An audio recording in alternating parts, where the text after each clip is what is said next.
It's that time again. The annual conference of the American Society of Ag Consultants, otherwise known as ASAC, is going to be held in Fort Myers, Florida, this November 4th and 5th.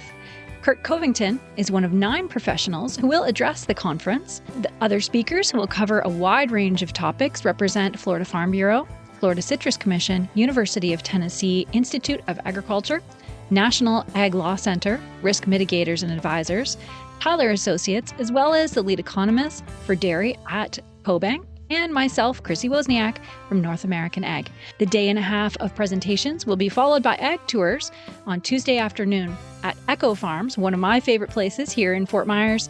Attendees will experience farming at its most creative, with unique demonstrations, plants, and techniques being used to help farmers and urban gardeners in developing countries.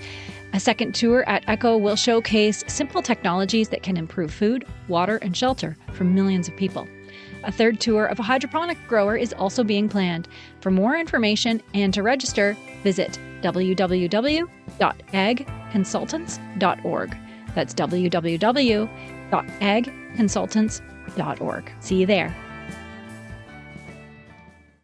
Today's Ag Spotlight episode is sponsored by Cow Coolers. Make every day a cool day for your cows. The cooler system allows you to control the cow's environment 24/7. For more information, go to cowcoolers.com.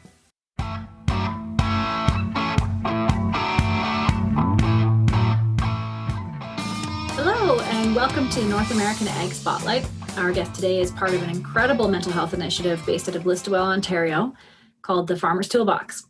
I'd like to welcome you, Stephanie Robertson. Thank you. Glad to be here. Yeah, thanks so much for joining me. So where did the idea come from for the Farmer's Toolbox, and what was the driving force behind this initiative?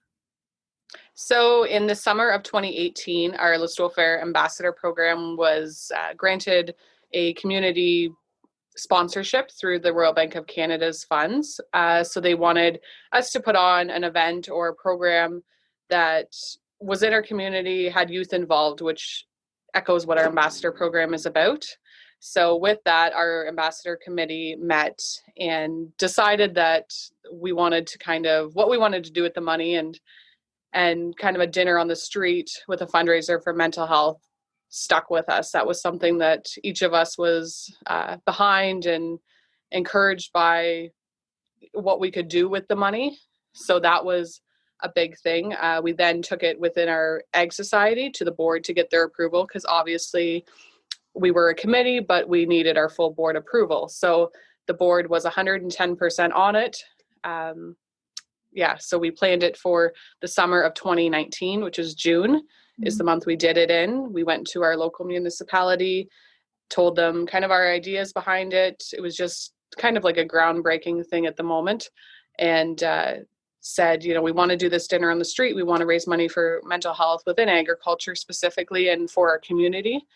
And 110% they were behind it. So we announced it to the public at one of our fundraising auctions that fall, and auctioned off a VIP table and sold like crazy. People at that point were just trusting in our ideas, right? They didn't know what the grand scheme of things would be.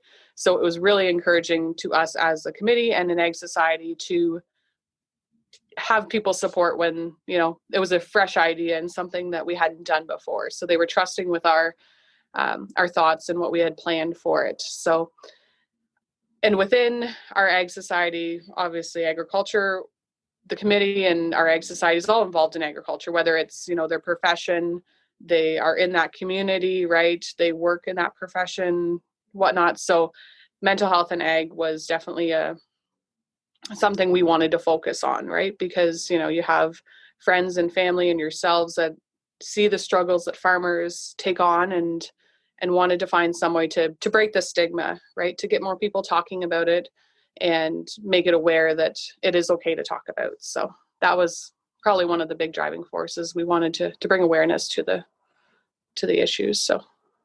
Right. That's incredible. So there are countless resources on the site. Where should someone start looking for help? Yes. So within the money that we raised over $13,000 from the event through sponsorship and tickets. So one of our initiatives was a mental health website. And so they can find that website at www.thefarmerstoolbox.com. So on that website is a tremendous list of resources that committee members went through, researched, made sure they were active, what they were all about, and really did their homework on them to make sure that they were active and useful resources. So the members did a great job on that. And on that website, so there's local stuff to us in Listowel as well as Canadian wide. So it's not just limited to people in our community that can use it. It's straight across the board, right? And it's whether it's websites, phone numbers, what that resource essentially does, if it's focused in agriculture, if it's focused in Perth County or Wellington County, whatnot. So the website is a great resource. And like I said, a lot of work went into that. So we hope people will be able to use it and find something that will help them if they're struggling. Yeah. Yeah. In the initiative section, there's a section on mental health first aid courses. Can you tell me about that? Yep. So last January, which seems like so long ago now, we ran two first aid courses, and they were subsidized. So half the fee was covered through our Dinner on Tremaine proceeds, and half it the individuals paid. It was a 2-day course, and it specifically focuses on first aid in mental health. So, what the triggers are and how you can help someone that is struggling. And the courses were very well received. So we're looking at running a few more. They'll most likely be virtual in 2021. But people that took it had rave reviews of it. And it was a local instructor that did it and did a fantastic job with it. And it's a great resource to be able to take as an individual that's farming or as a business if you wanted to send people to it, right? It was open to anyone. And 25 people took it each class. We were limited, but we are looking, like I said, to run it again because it was very well received. Yeah, that's great. Good to have that in your toolbox when you're dealing with people and not even just in ag, just generally to have those kind of tools in your toolbox, right? Yes, exactly. Yeah. So the issue is really dear to my heart. My own dad was diagnosed with manic depression when I was in my late teens. And we were lucky to have help at that time, but it was not always easy to find back then. And I know my dad really suffered from the embarrassment of needing help as a strong, hardworking man, right? Do you think that we've started removing the stigma of asking for help? I think the conversation has started, and I think that's one of the big things, right? People talk about it and they know that it's okay to talk about, that it's not something you have to be ashamed of, and more people are going through it than you feel probably, right? That are. Another initiative we did was we created 2 videos. So it was local farmers talking about, maybe their personal struggles with mental health and agriculture and how they went through that process of trying to overcome it. So that's a great resource as well. Just to hear your fellow farmers or somebody that's, in your same profession that you can relate to, right? That was a big goal with that. So I think as long as people talk about it, it's definitely going in the right direction. There's always going to be mental health in our lives. I don't think we'll ever get away that there isn't, but talking about it does make it more open, and having the conversations are very important. Right. Yeah. Very important. So 1 in 3 Canadian farmers struggle with mental health. And in a U.S. study done in 2017, it was reported that male farmers in the U.S.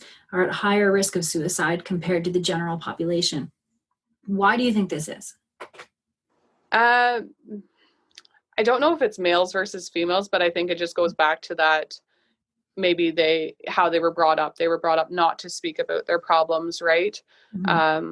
And like I said, that's male and female, right? We have males that don't want to speak about their problems, I'm sure. And the same thing with females, right? They don't want to admit that there's a problem. But I think in general, we just all need to be more open and honest with each other. And whether it's, calling one of the helplines or going to a website to find those resources, or going to a friend or a neighbor that you feel that you can trust, that you can talk to say, I need someone to talk to.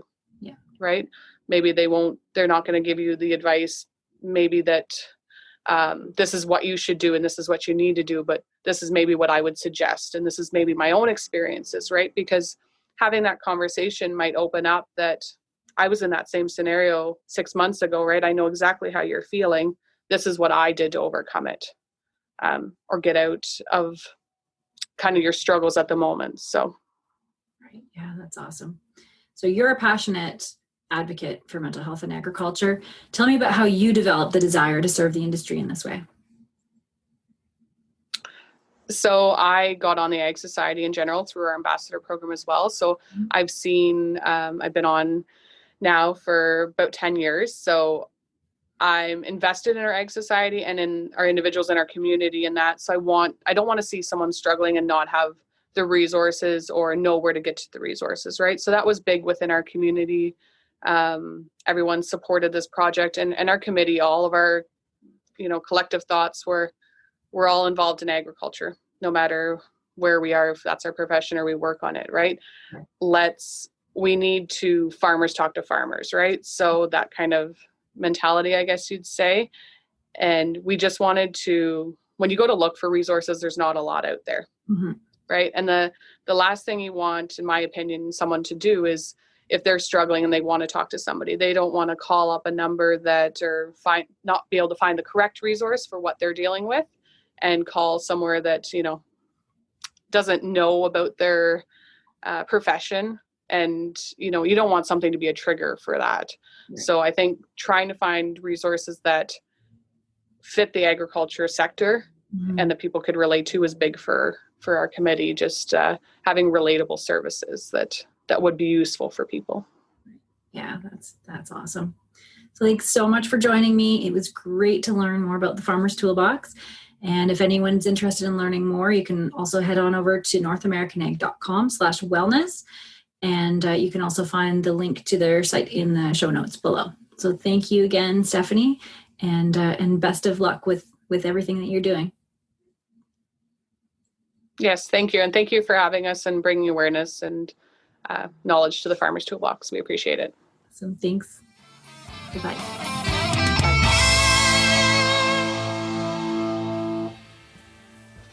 The way we conduct business in agriculture has endured a drastic change. Our handshake industry has traditionally been face-to-face, but with the cancellation of in-person events and farm shows, everyone has had to adapt, from farms to manufacturers to service providers.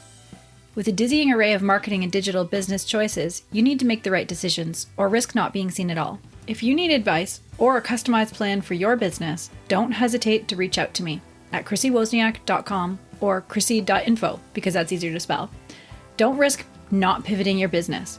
Find the path that will take you into the digital space and be seen by our industry.